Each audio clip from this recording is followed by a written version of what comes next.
오늘도 우리 함께 하신 주님을 찬양합니다. 오늘은 이 종려 주일입니다. 예수님이 예루살렘 성에 이 어린 나귀를 타시고 들어가실 때 아주 많은 사람들이 종려가지를 흔들고 호산나 호산나 하며 주를 찬양했다 해서 초대교회에서부터 이 날을 종려주일, 그리고 또 이번 주간 예수님이 순환을 받는 주일이라 그래서 순환주간이다, 고난주간이다 라고 이렇게 지켜왔습니다. 오늘은 예수님께서 예루살렘 성에 들어가신 날입니다. 그리고 내일 월요일은 이제 성전에서 채찍으로 양과 소를 염소를 내쫓고 환전상들을 엎고 성전을 정화시킨 내일, 그리고 화요일은 유대 권력자들, 서기관들과 문답하고 이야기하시는, 그리고 수요일은 베다니 나사로의 집에 가서 이렇게 음식을 잡수시면서 마리아가 향유를 부어서 예수님의 발을 씻긴 사건이 나오고요.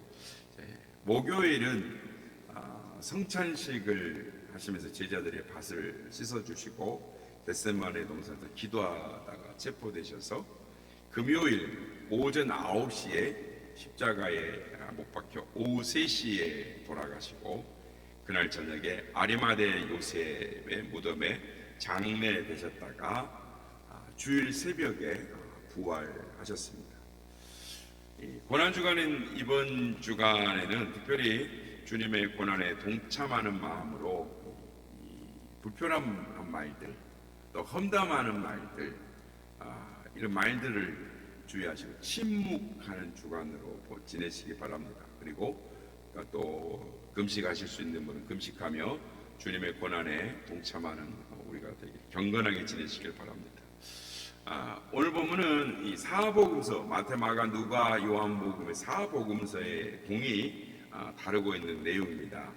예수님께서 예루살렘 성에 나귀를 타고 입성하실 때 많은 사람들이 도대체 이 사람은 누구인가 이렇게 물었습니다. 그 날은 유월절 첫날이죠. 그러니까 오늘이 유월절 첫날인 것입니다.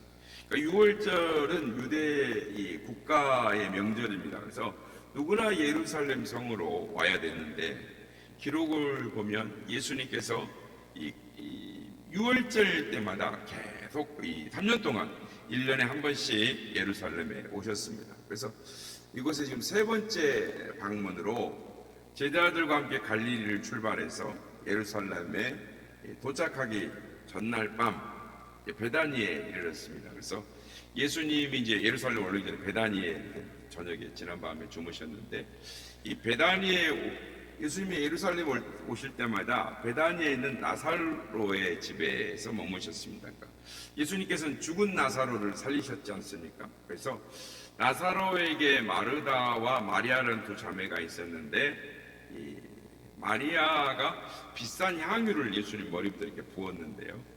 아마 조금 이런 걸 보았을 때 제법 좀 나사로의 집안이 좀 부유한 집안이었지 않는가 추정해 볼 수 있습니다. 나사로는 이 문둥병자 시몬과 함께 잔치를, 예수님 오신다고 해서 잔치를 벌였는데, 당시 문둥병자는 함께 사람들과 살지 못하고 성 밖에 문둥자들만 거하는 이 집단 공동체에서 살다가 죽어야만 했는데, 이 문둥병자가 예수님을 만나고 병을 고침을 받았습니다. 그러니까 예수님이 오신다 그러니까 기쁜 거예요. 그래서 감격하고, 그래서 나사로하고 이 시몬이 동시에 정성껏 지난밤에 예수님을 대접을 하고 주님께서 거기서 주무시고 오늘 아침에 6월절 첫날 예루살렘으로 올라오고 계십니다. 그러니까 6월절은 이 명절을 시작하는 날이기 때문에 예루살렘으로 올라가는 사람들이 꽉 차 있었습니다. 그래서 이 베다니에서 예루살렘까지 올라가는 거리는 그렇게 멀지는 않습니다. 한 2km 정도, 2km 정도 되는데 능선이죠. 등선, 오름으로 이렇게 올라가는 길인데 2km 정도 되니까 약 한 30분 정도면 올라갈 수 있습니다. 그런데 이 오름에 있는 올라올 그 언덕배기에 마을이 하나가 있는데 감난산이라기도 하고 백박의 마을이라고도 합니다. 그래서 이 자그마한 마을이 있는데 예수님께서 이렇게 오르다가 저기 백박의 마을 입구에 저 멀리 보이니까 예수님께서 제자인 베드로와 요한을 보내서 저 동네 입구에 가면 나귀와 나귀 새끼가 매여 있을 텐데 그걸 가지고 오너라. 누가 왜 이걸 나귀를 푸느냐고 말하면 주께서 쓰시겠다고 하라라고 말씀을 하십니다. 그래서 제자들이 갔더니 역시 나귀와 나귀 새끼가 매여 있습니다. 근데 이걸 그냥 상상을 한번 해보셔야 되는데요. 그건 나귀가 어떻게 매여 있었을까요? 그러니까 그 시대 풍속을 알면 이해할 수 있는데 사람들이 맷돌을 돌려요. 멍에 큰 맷돌. 그래서 나귀를 이 멍에를 쥐어서 곡식을 가는 이런 그렇게 매여 있는 겁니다. 그러니까 이 마을 입구에 이제 가는 거죠. 옛날에 우리 같은 방앗간 같은 것이죠. 나귀 새끼를 데리고 왔더니 제자들이 이제 예수님 그 나귀 위에다가 옷을 깔고 그래서 예수님이 이제 타고 걸어갈 때 사람들이 자기 옷을 길가에 깔고 또 종려나무 가지를 베어다가 깔고 앞서면서 뒤서면서 종려가지를 흔들며 찬송을 합니다. 이 종려가지를 흔들었다라는 건 뭐냐면 승리의 표시입니다. 그러니까 유대인들 다윗 왕이 예루살렘 입성할 때 이제 우리 열왕기를 보면 가지를 흔듭니다. 그리고 왕이 전쟁에서 승리하고 돌아오면 이 나무 가지를 꺾어가지고 흔들어요. 환영과 승리의 의미로 이렇게 하는 것입니다. 그러니까 이 예전의 풍습을 따라서 막 흔들면서 호산나 호산나 막 하는 거예요. 이게 무슨 말이냐면 우리를 이제 구원하소서. 그러니까 구원하소서가 아니라 이제 우리를 구원하소서. 지금 우리를 구원하소서 하면서. 그러니까 그들이 들은 거예요. 죽은 자를 살리고 소경의 눈을 뜨게 하고 보리떡 5개와 물고기 2마리로 장정 5,000명을 먹이고 나머지 사람들과 한 2만 명 넘게 되겠죠. 그걸 먹이고 12광주리가 남았다. 이 소문을 온 유대에 퍼져나간 겁니다. 다 들은 거예요. 그러니까 사람들이 저분이 우리를 구원하실 메시아다. 하나님이 선지자를 통하여 예언하신 메시아다. 기대감으로 사람들이 막 몰려오는 것입니다. 예수님이 올라오시니까 길가에 군중들이 막 따라 올라오는 것입니다. 예수 그리스도의 요란한 예루살렘 등장. 거기에 있는 예루살렘 도시가 그냥 발칵 뒤집혔습니다. 소리를 막 사람들이 지르면서 막 오니까 소리 지르는 저 사람들이 도대체 누구냐? 그랬더니 군중들이 뭐라 그러냐면 갈릴리 나사렛에서 나온 선지자입니다. 이거 말을 합니다. 이게 이제 복음서 4복음서에 나와 있는 내용들인데 오늘은 이 본문을 통해서 우리에게 주시는 교훈을 몇 가지를 생각하고자 하는 것입니다. 먼저 예수님께 나귀를 드린 순종과 헌신의 사람을 생각할 수 있습니다. 예수님께서 예루살렘에 입성하실 때 가장 큰 몫을 감당했던 사람, 그러니까 예수님의 생애의 공생의 마지막으로 헌신했던 한 사람. 이 사람이 아마 예수님을 따라다니면서 말씀을 듣고 예수님을 흠모하다가 예수님을 보고 믿음이 생겼다가 예수님이 쓰신다 그러니까는 나귀를 기꺼이 내어 드렸던 것으로 추정할 수 있습니다. 그런데 여러분 그 당시의 사람들에게 있어서 그 사람 굉장히 어려운 상황입니다. 로마의 폭정 가운데 세금을 걷어가고요. 그 지도자들은 자기들만 먹고 살라고 하고 서민들은 쳐다보지도 않고 그래서 굶어서 피폐한 완전히 이렇게 백성들이 완전히 가난하다 못해 궁핍한 정도로 살고 있었습니다. 그 시대에. 그러니까 무척 어려운 상황입니다. 근데 그나마 사는 사람이 있어요. 그게 뭐냐면 나귀를 갖고 있습니다. 옛날에 우리가 소 한 마리 가지고 있는 거나 마찬가지예요. 근데 그 나귀 생계 수단을 갖고 있는데 이 나귀는 짐을 나르기도 하고 아까 같이 방앗간 이 맷돌을 돌리기도 하고 또 짐을 나르기도 하고 그러니까 수송과 통신 수단으로 사람이 연락을 하면 나귀를 타고 또 갑니다. 그러니까 이런 동물인데 한 번도 타보지 않은 나귀 새끼를 예수님이 쓰시겠다라고 하니까 주인이 쾌히 승낙을 하는 것입니다. 여러분 이거 쉬운 일일 것 같습니까?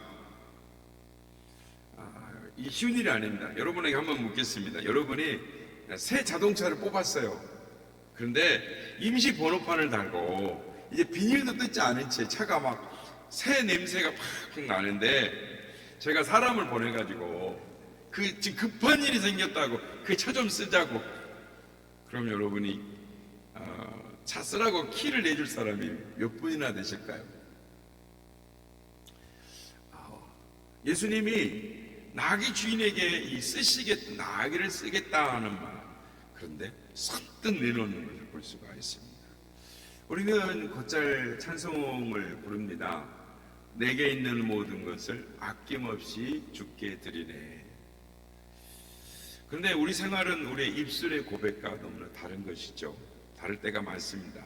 하나님의 영광을 위해 살겠다고 하지만 내게 손해가 날 때는 그렇게 살기가 참 어려운 것입니다. 내게 손해가 있고 불리하면 슬그머니 빠져버리는 것이죠. 그러니까 내가 주님의 도구로 사용되어지길 원합니다 라는 고백은 조건이 좋을 때만 그렇게 하겠습니다 라는 그런 마음입니다. 우리는 모두 이 나귀를 소유하고 있습니다. 주님이 필요하실 때 내놓을 수도 있고 내놓지 않을 수도 있습니다. 어떤 사람에게는 나귀가 시간일 수도 있고 돈일 수도 있고 지식일 수도 있고 기술일 수도 있고 재능일 수도 있습니다. 그런데 주님께서 쓰시고자 할 때 조건 없이 아멘 하고 내놓을 사람이 몇 사람이나 되겠는가? 여러분이 가진 나귀는 무엇입니까? 시간과 명예와 기술과 지식과 돈. 예수님이 쓰시려 할 때 기꺼이 내놓으실 수가 있으시겠습니까? 주님께 대한 순종과 헌신을 우리가 배워야 될 교훈인 것입니다. 지금은 유명한 목사님이 되셨습니다마는 김씨라는 청년이 있었습니다. 너무나 가난해서 대학도 못 가고 선교사님 집에 가서 영어나 배워야 되겠다. 그게 이제 70년대 뭐 이런 이야기죠. 60년대에 하는 이야기인데 어느 날 선교사님이 큰 트럭에 장작을 몽땅 싣고 왔어요. 그래가지고 장작을 좀 싸라 그랬더니 이 청년이 옷을 벗고 땀을 빨 빨리면서 모양이 보기 좋게 장작을 다 쌌습니다. 한 트럭분을 싸니까 얼마나 많겠어요 장작이. 그런데 선교사님이 딱 어디를 갔다 오시더니 이거 좀 미관상 보기가 안 좋으니까 다른 데 좀 다시 싸라. 그래서 이 청년이 다시 땀을 빨 흘리고 장작을 다른 데로 옮겨 쌌어요. 그랬더니 선교사님이 안에 들어 계시다 바깥에 나오셔서 하시는 말씀이 여기는 애들이 노는 곳이니까 여기 위험하다. 저 처마 밑에 갖다 싸라. 그래서 진작에 말을 하지. 그 처마 밑에 가서 또 쌌습니다. 처마 밑에 쌌더니 선교사님이 어디 나갔다가 들어오시면서 아니 왜 여기는 응달이 지는 곳이니까 안 된다. 좀 햇빛 잘 양지 바른 곳으로 싸라 이러는 거예요. 이렇게 해서 7번이나 옮겼어요. 마음에 안 든다. 이쪽으로 싸라. 저쪽으로 싸라. 저 같으면 여러분 같으면 어떻게 하실 것 같습니까? 야 이게 사람을 뭘로 보는 거야? 이게 장난도 아니고 에이 그러면서 못된 사람들 들고 금방 땡 뛰쳐나와 버리지 않겠습니까? 근데 이 청년이 순종하고 7번을 아무 말 없이 옮겨 쌓았습니다. 그해 크리스마스가 되니까 선교사가 이 청년을 불렀습니다. 그래서 청년은 또 선교사님이 또 장작을 어디로 또 옮겨 싸라 그러나 보다. 그러고 와가지고 들어서자마자 오늘은 장작을 어디다 쌓을까요? 이렇게 물어봤어요. 그랬더니 선교사님이 장작을 쌓으라고 자네를 부른 것이 아니네. 자네가 워낙 순종을 잘하니 우리 집에서 썩는 것이 아까워서 내 친구, 미국 친구네 집에 편지를 보내 신학교 입학원서와 재정 보증서를 받아왔으니 빨리 가서 여권과 비자를 내가지고 미국 가서 공부하고 돌아와서 이 당신의 나라에 큰 일을 하시게라고 했다는 것입니다. 그래서 그 청년이 유학을 갔다 와서 신학교 대학 학장이 되고 더 큰 교회 목사님이 됐습니다. 그 선교사님 시험에 합격을 한 것이죠. 그러니까 예수님의 명령에 이의를 제기하지 않고 맞은편에 가서 나귀를 가져오너라 라고 한 순종한 제자들이지만 주님께서 쓰시겠다고 하니 뭐에 쓰려고 합니까? 라고 묻지도 않고 내어주는 그 순종이 우리에게 본보기가 되는 것입니다.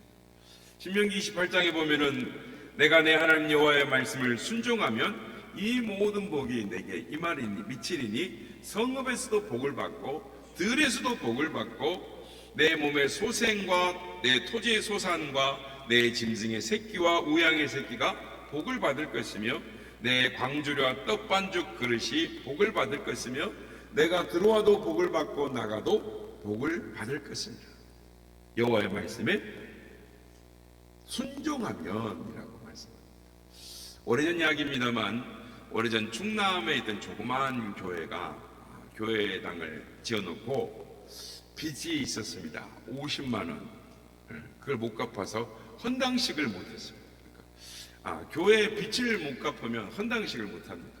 요즘은 교회 빚이 있는데도 헌당식 하는 교회가 있는데 전통적으로 우리 한국교회는 빚이 있으면 헌당식을 못해요. 입당은 해도 헌당식을 못해요. 하나님 앞에 빚을 다 갚아야 하나님 겁니다 하고 올려드리잖아요. 그래서 헌당식을 해야 되기 때문에 서울에서 유명한 강사 목사님을 모셔다가 부흥회를 하면 빚 50만 원이 해결되겠지 생각하고 목사님을 모셔왔습니다. 지금 이제 50만 원이 우리는 별 돈이 아니지만 그 당시에 목사님들 사례비가 한 달에 2,500원, 3,000원이었답니다. 그러니까 얼마나 큰 액수인지 아시겠죠? 그래서 금요일까지 보통 월요일부터 시작해서 금요일까지 부흥회를 하는데 이제 내일이면 마지막 날이에요. 근데 헌금이 50만 원이 안 나와요. 그러니까 부흥사 목사님이 부담이 돼가지고 저녁 집회를 하면서 마지막 집회를 남겨놓고 혹시 돈 50만 원을 헌금하실 분 손 드세요 그랬어요. 집 말씀. 근데 아무 손을 안 대는 거예요. 근데 저 뒤에 있는 여자 자매 한 사람이 손을 번쩍 드는 거예요. 부흥사 강사 목사님이 보는데 남루의 행색이.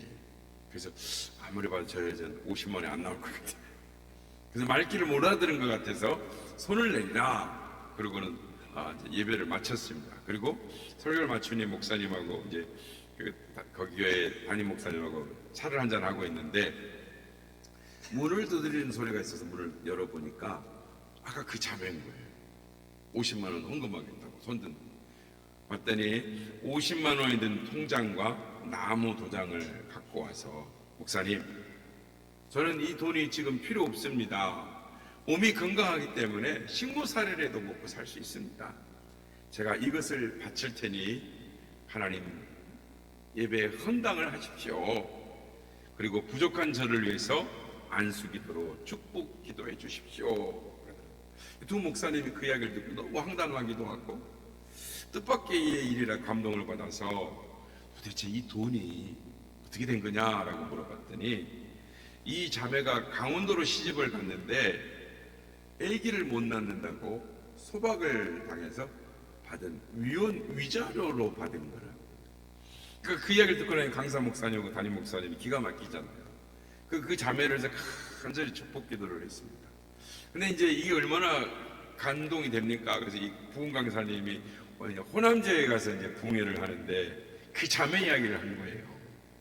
그때는 집회를 마치고 당회원들과 함께 차를 마시는 담소를 하는데 그 교회의 수석 장로님이 3년 전에 부인이 암으로 세상을 떠나고 젊다 보니까 장가를 가야 되는데 아무리 찾아도 마땅한 처자가 없는 거예요. 그래서 그 자매를 소개해달라는 거예요. 강사 목사님이 호남에서 즉시 충남에 있는 목사님한테 전화를 해가지고 그 자매의 소식을 물어봤더니 서울로 식모살이를 떠나버렸다는 거예요. 그래서 그 목사님하고 충남 지역의 목사님하고 같이 서울로 가가지고 물어 그 자매를 찾아냅니다. 그리고 나서 말합니다. 자매님, 호남의 장로님이 상처를 하셔서 새 장가를 가려고 소개를 해달라는데 혹시 결혼하실 생각이 있으십니까? 했더니 그 자매님이 제가 장로님을 모시죠. 두 사람이 맞선을 보고 목사님 주례로 결혼을 해서 장로님의 부인이 됐습니다. 그 장로님이 중소기업을 하는 사장님이셔서 지프를 한 대 내주면서 당신 아무 일도 하지 말고 목사님 모시고 다니면서 신방만 해 이랬다는 겁니다. 그 자매가 차 타고 다니는 신방만 하는 사람이 됐습니다. 하나님 일에 귀한 일에 쓰시도록 하나님 앞에 자신의 아픔과 상처지만 그런 하나님 앞에 그걸 드렸더니 하나님께 그를 귀하게 사용하시고 축복하셨던 것입니다. 여러분, 하나님이 여러분을 손해나게 하시겠습니까? 저는 하나님께서 결코 손해나게 하시지 않으리라 생각합니다. 그래서 하나님이 감동을 주시면 감동 주시는 대로 순종하시는 여러분 되시길 바랍니다. 하나님께 순종하는 사람은 하나님께서 반드시 갚아주시는 줄로 믿습니다. 돌이켜 생각해 보시기 바랍니다. 예수님께서 우리의 감동 주실 때 우리가 얼마나 아멘하며 순종했는가. 주님께서 여러분에게 요구하시는 것이 있을 때 나귀 주인처럼 기꺼이 들을 수 있는 사람들이 되어야 될 줄로 믿습니다. 들을 수 있는 것도 기회이고 축복인 것입니다. 기회를 놓치면 드리고 싶어도 못 드리는 것입니다. 우리 한번 따라서 하겠습니다. 주께서 쓰시겠다 할 때 기꺼이 드립시다. 아멘. 주께서 쓰시자고 할 때 기꺼이 드릴 수 있는 우리가 되기를 원합니다. 두 번째로 호산나 하고 찬양을 드리며 따랐던 군중들에서 생각을 해보고자 합니다. 스가랴서 9장 9절에 보면은 시온에 따라 크게 기뻐할지어다 예루살렘에 따라 즐거이 부를지어다 보라 내 왕이 내게 임하나니 그는 공의로우시며 구원을 베푸시며 겸손하여 나귀를 타시나니 나귀의 작은 것 곧 나귀 새끼니라. 모여든 군중들이 나귀 새끼를 타고 자신들의 애원한 대로 저 동쪽에서 벳박의 예루살렘 성전을 보고 나귀를 타고 탁 넘어오시는데 스가랴 선지자의 말씀이 기억이 나는 것입니다. 사람들이 드디어 우리를 구원하실 왕이 오셨다, 메시아가 오셨다. 얼마나 가슴이 설레고 벅찼겠습니까? 9절에 보면은 앞서가고 뒤에 가고 따르는 무리가 소리 높여 일렀다. 옛날 성경에 보면은 소리 높여가 아니에요. 소리를 질러 그럽니다. 몇 명인지는 정확하게 언급이 안 됐지만은 역사 자료에 의하면은 유월절 기간에 희생된 양이 한 25만 마리가 된다고 합니다. 그러니까 이 가족 단위 또는 사람들이 10명 정도를 추산을 하면 한 6월절 기간에 250만 명이 그 좁은 성읍에 250만 명이 왔다고 생각하면 얼마나 많이 왔겠습니까? 그런데 예루살렘의 성전으로 예수님이 올라올 때 예수님을 따르며 노래하며 행진에 참여했던 군중들이 얼마나 됐겠습니까? 어마어마했겠죠. 종려나무 가지를 흔들며 호산나 호산나 하며 예수님을 앞따르고 그들은 아마 예수님을 만나보기도 하고 예수님을 만져보기도 하고 예수님의 소문을 다 들었습니다. 물로 포도주를 만든 사건, 오병이의 기적 사건, 문둥병자를 고친 사건, 귀신을 내쫓은 사건. 백성들은 그들이 기다리던 메시아 구원자, 그들의 왕, 로마의 정치적 배경에서 우리를 해방시켜줄 한 탄식과 한숨에서 해방시켜줄 하나님이 보내주시는 왕, 다윗의 왕권을 가진 왕이 왔다. 그래서 막 호산나 구원하소서 열렬히 환영했어요. 옷을 깔고 종려 가진 나무를 흔들고 예수님을 자기들의 욕구를 해결해 줄 해결자로 믿고 찬양을 한 것입니다. 결국 그 중에 일부는 그들의 욕구가 이루어지지 않은 실망감으로, 기대가 실망감으로 변하니까 어떻게 했습니까? 예수님을 십자가에 못 박으라고 소리치는 폭도들로 변했습니다. 오늘 말씀을 묵상하면서 생각하는 것은 우리의 찬양과 고백이 감정적이어서는 안 된다라는 것입니다. 일시적으로 뜨겁다가 싹 식어버리는 그런 신앙이 되어서는 안 된다는 것입니다. 또한 착각을 하면서 따르는 행렬을 따르는 군중이 되어서도 안 됩니다.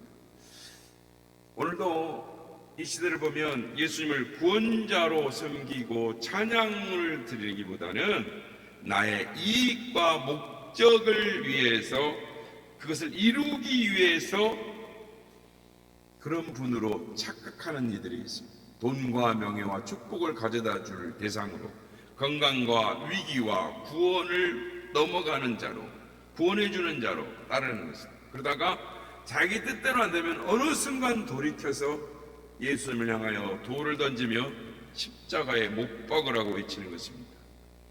언제 그 사람들이 하나님을 찬양했는지, 기도했는지 그들의 모습 속에 찾아볼 수가 없는 것입니다. 많은 이들이 이 불안한 세상을 구원할 메시아를 찾고 있습니다. 정치적 메시아, 우리를 보다 더 잘 살게 하고 자유 대한민국을 굳건하게 세워줄 메시아, 불의한 악의 세력을 꺾고 공의로운 세상을 만들어줄 메시아, 그런 사람을 또 찾고 또 찾는 것입니다. 그러나 불의가 세상을 뒤덮을 때 낙심하고 절망하는 것입니다. 큰일 났다, 세상이 망했다, 희망이 없다. 그러나 여러분, 낙심하지 마십시오. 세상을 구원하실 분 예수님이 죽음에서 부활하셔서 지금도 살아계시는 것입니다. 부활하신 주님이 우리와 함께하고 계십니다. 그러므로 그 주님을 바라보며 기도해야 되는 것입니다. 소망을 놓지 말아야 하는 것입니다. 믿음으로 나아가면 하나님께서 반드시 승리의 길로 인도하여 주실 줄로 믿습니다. 마지막으로 나귀를 타신 겸손하신 예수님에 대해 생각해 보겠습니다. 지금 예수님이 올라가고 계시는데 과거에 수많은 영웅들이 그 길을 올라갔었습니다. 대비를 하자면 300년 전에 누군가가 그 길을 올라갔습니다. 예수님이 올라가신 그 길을 똑같이 300년 전에 올라가신 누구일까요? 알렉산더 대왕입니다. 칼을 번쩍이며 말발굽 소리를 요란하게 300년 전에 그 길을 수십만의 군대가 위압감을 자랑하며 올라갔던 그 길입니다. 그런데 예수님은 알렉산더 대왕과의 모습이 큰 차이가 있는 것이죠. 알렉산더는 세상에서 가장 위험 있고 멋진 갑옷을 입고 그 길을 올라갔습니다. 그러나 예수님은 갈릴리 서민의 낡은 옷을 입으셨습니다. 알렉산더는 성능이 우수한 준마를 타고 올라갔지만 예수님은 새끼 나귀를 탔습니다. 알렉산더는 수십만의 군대를 거느리고 그 길을 올라갔지만 예수님은 소수의 제자들과 아녀자들을 따랐습니다. 알렉산더는 왕의 이름을 갖고 갔지만 예수님은 종의 모습으로 올라가셨습니다. 알렉산더는 정복하러 왔지만 예수님은 십자가에 죽으시기 위해 오셨습니다. 알렉산더는 정복자로 왔지만 예수님은 골고다에서 비참하게 죽으러 오셨습니다. 알렉산더는 남의 피를 무수히 흘렸지만 예수님은 자신의 피를 흘리셨습니다. 두 사람이 똑같이 33세에 세상을 떠났습니다.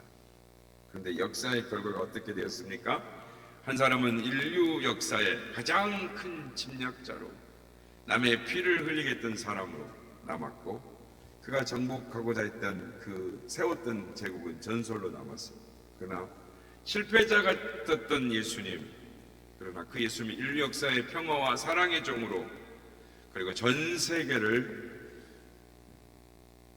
겸손히 자기를 내어주시면서 그의 사랑으로 덮으셔서 전 세계가 주님을 경배하는, 생명을 살리는 자로 우뚝 서 계신 만왕의 왕이 되셨습니다. 나귀는 멍에를 매는 일을 하는 짐승입니다. 아까도 말씀드렸지만 나귀는 타고 다니지만 이 맷돌을 매는 멍에를 메고 이렇게 도는 것이죠. 그래서 이사야서 53장 4절 6절 보면 그는 실로 우리의 질고를 지고 우리의 슬픔을 당하였거늘 우리는 다 양 같아서 그릇 행하여 각기 제 길로 갔거늘 여호와께서는 우리의 죄악을 그에게 담당시키셨도다라고 말합니다. 예수님이 우리의 모든 죄악과 저주의 짐을 담당하셨다. 죽으신다. 그래서 요한복음 1장 29절에 보면 보라 세상 죄를 지고 가는 하나님의 어린 양이로다. 예수님의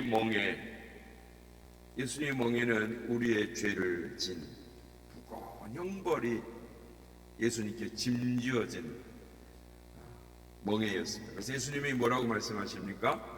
수고하고 무거운 짐 진 자들아 다 내게로 오라 내가 너희를 쉬게 하리라 라고 말씀합니다.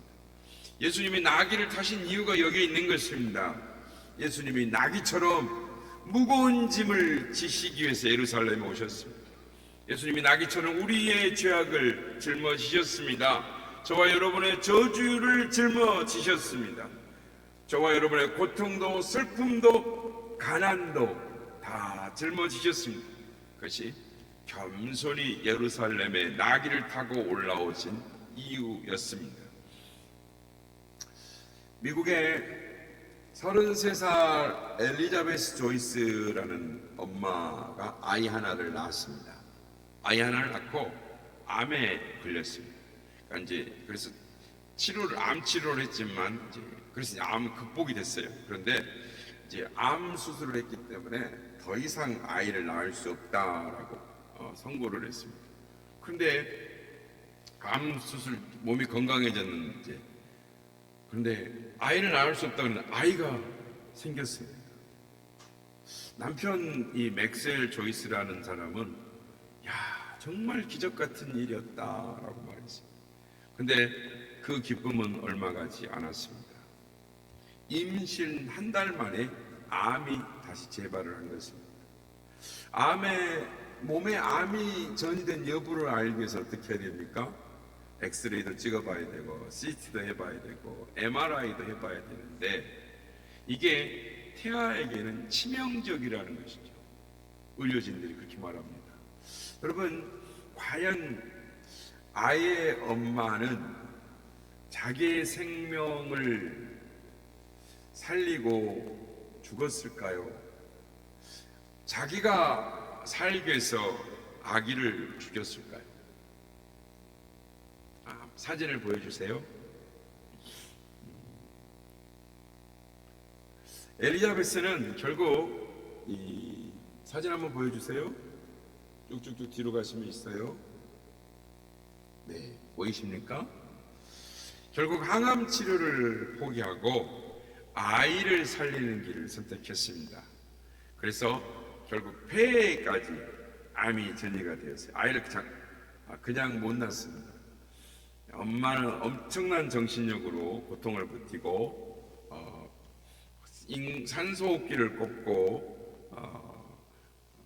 절개를 통해서 아이를 낳았는데 이미 배에도 암이 다 퍼져 있어서 어찌할 수가 없었습니다. 그래서 그해 2010년 이야기입니다. 2010년에 1월에 딸 릴리를 출산을 합니다. 암은 이미 심장과 뼈 온몸에 다 퍼져 있었습니다. 엄마는 출산 후 6주가 지난 3월 말에 자신의 37번째 생일을 5일 앞두고 세상을 떠났습니다. 불 켜주십시오. 아기를 위해 고귀한 엄마의 생명을 희생한 것입니다. 여러분, 이 고귀한 희생이 생명을 살리는 것이죠. 엄마가 아이를 살리기 위해서 비록 내가 그 아이 자랄 때 먹여주고 씻겨주고 사랑해주지는 못해도 자기를 사랑해서 생명 주고 떠난 엄마가 있다라는 걸 그 아이는 알고 있을 겁니다. 그게 올해 한 15살 됐을 겁니다. 그렇습니다. 이 고귀한 희생이 우리를 죄에서 구원하시는 것입니다. 엄마가 아기를 위해 살리기 위해 죽었듯이 우리를 살리기 위해서 예수님이 십자가에서 죽어 주셨습니다. 예수님의 순환을 기념하는 순환주일, 이 종려주일에 모두가 나의 죄를 짊어지신, 나 대신 그 무거운 저주와 죄악의 짐을 짊어지시고 십자가에서 죽으셔서 나를 죄와 사망 가운데서 구원하신 그 주님을, 믿음을 고백하는 우리가 되기를 원합니다. 그리고 알지 못하는 자들에게 이 복음의 소식을 증거하고, 또한 이 종려주일에 나아기를 주님께 바친 주인처럼 순종과 헌신으로 나아가는 우리가 되기를 원합니다. 아니, 군중들처럼 예수님이 누구신지도 모르고 자기 자신을 위해 다른 자가 되지 말고 확실한 신앙으로 우리 주님의 십자가의 사랑을 깨닫고 주님을 뒤따라가는 우리 모두가 다 되어서 희생의 십자가를 지고 생명을 살리는 우리 모두가 다 되시기를 예수님의 이름으로 축복합니다.